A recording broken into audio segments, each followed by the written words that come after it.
আজ বাংলাদেশে অন্তর্বর্তীকালীন সরকার গঠন হতে চলেছে।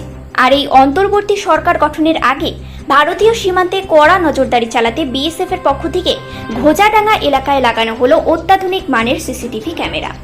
ঘোজাডাঙ্গা চেকপোস্টের কাছে 6টি সিসিটিভি ক্যামেরা লাগানো হয়েছে।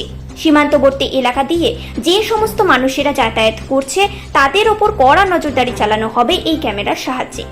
রাতের অন্ধকারে চকচকে ছবি দেখা যাবে এই ক্যামেরায়।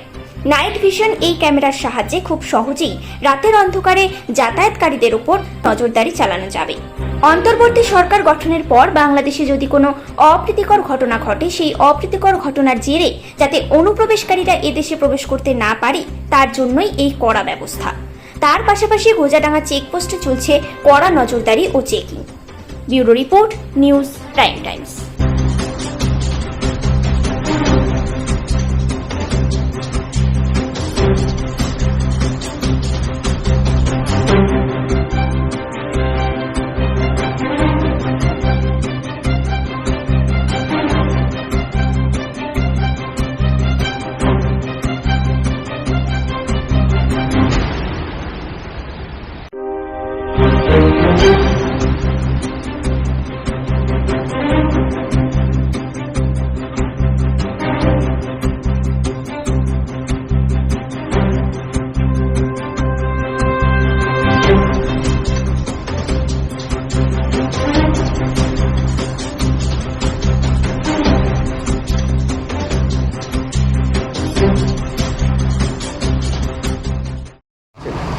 হ্যাঁ, এই বাংলাদেশের অরাজক সময়ের উপরে ভিত্তি করে বর্তমানে আমাদের ভারতের নিরাপত্তার আরও অনেক বেশি করে উন্নত সাধন করা হয়েছে এবং বর্তমানে সিসিটিভি ক্যামেরা বসানো হয়েছে যাতে কোনো রকম অশান্তি না আসে। সব রকম আমাদের ভারত সরকার চেষ্টা করছে।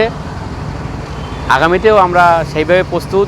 চেকিং কতটা হচ্ছে? ভালো, চেকিংটা খুব সুন্দর হচ্ছে এবং হ্যাঁ, কোনো রকম যেন কোনো পরিস্থিতিতে যেন আমাদের ভারতেও কোনো সমস্যা না হয় তার উপরে এরা দৃষ্টি রেখেছে। হ্যাঁ, বলছিলাম বাংলাদেশ থেকে যাতে কোনো রকম সন্ত্রাসী লোক বা কোনো রকম অবৈধভাবে আমাদের দেশে শান্তটাকে অশান্ত না করতে পারে তার জন্য সিসিটিভি ক্যামেরা বসানো হয়েছে এবং নিরাপত্তা আরও উন্নত সাধন করা হয়েছে। হ্যাঁ, প্রশাসন থেকে বসানো হয়েছে।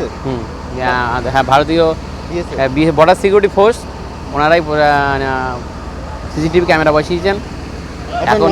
হ্যাঁ, আমার অনিন্দ্য সান্যাল, বসিরহাট। খুবই ভালো লাগছে। এটা তো করা প্রয়োজন, বিশেষ আমাদের দেশের নিরাপত্তার স্বার্থে অবশ্যই প্রয়োজন। অনিন্দ্য সান্যাল, বসিরহাট।